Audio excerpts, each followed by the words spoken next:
So let's move on really quickly to table settings. So if you want to come and zoom in on this. So when you're setting the table, you can have a nice little charger like this. You're always gonna wanna kind of be a little bit from the edge of the table, so not right on the edge like that, just a little bit up. You can put a little charger underneath these. You can get these at TJ Maxx or Home Goods or, you know, all over the place. Sometimes the dollar store has them actually, the Dollar Tree, for $1. So that kind of makes it look a little bit fancier if you want to. Pull out your best china, YOLO. You know, when are you gonna use it if not now? So whip it out. If it breaks, it breaks. That's life. You know, it's okay. It's just a plate. So, in fact, I don't have any of my beautiful wedding wine glasses because I used them when I was way too young and everybody would just smash them right and left every dinner party I tried to throw. So, anyway, we're pretty basic right now. So, the dinner plate goes first. Salad plate is on top if you choose to set it already that way. You can put, if you have little napkin rings like this, you can put it on the plate like this. Otherwise, if you just have a napkin, you put it underneath the forks.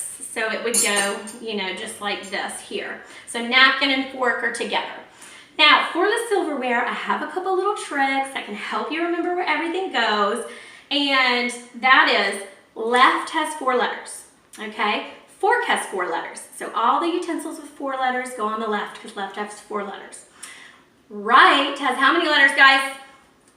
5. Knife has 5 letters. Spoon has 5 letters. Drink has 5 letters.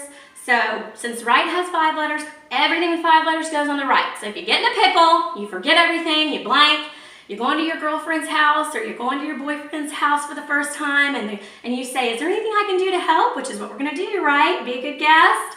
Instead of just saying, I'm starving, when is dinner going to be ready? I mean, this is taking forever. I'm starving. I mean, I'm not talking about children. I've seen my husband do that. So grown men and adults actually act like that too. So get a little snacky if you need one, okay? Have some fruit, calm down. You'll eat when you eat. It's never polite to say, when are we eating? Can I have dessert now? Can I have this now?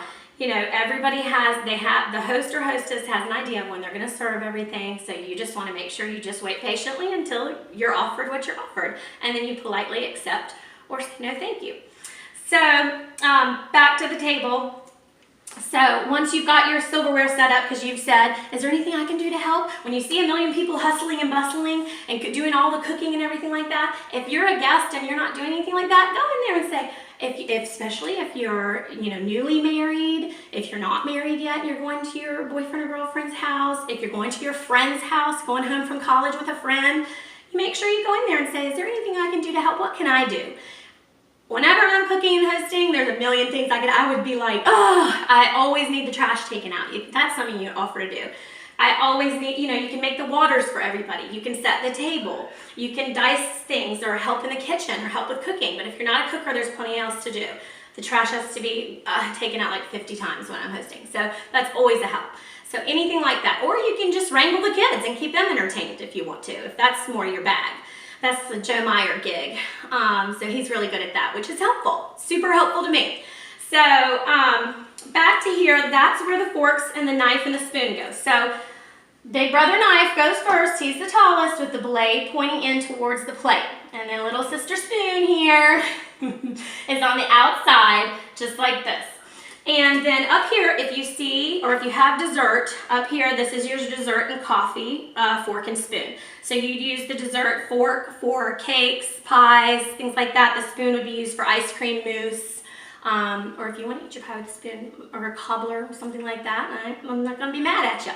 All right, and then this, if you hold your fingers up, here's another little trick that's not, I mean, everybody can use it from kids to adults. This is a B and this is a D. Okay, so this is your bread plate over here.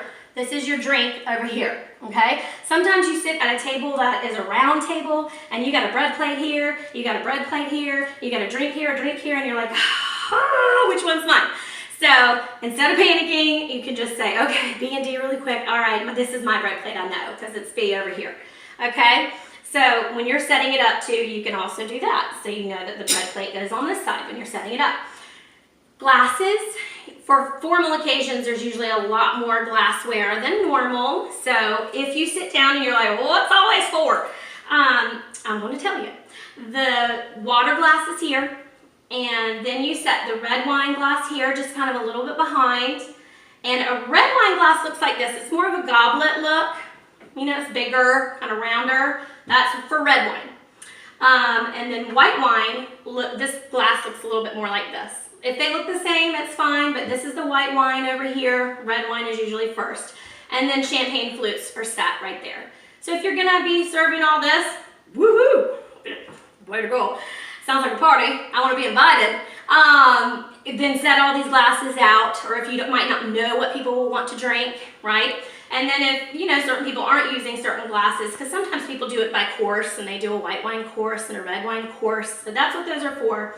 And they might have them all set up. You can always, as a host, remove the glasses that people aren't using if you need more room on the table. Okay, and then this is coffee over here. It gets sat right over here above the fork and the napkin.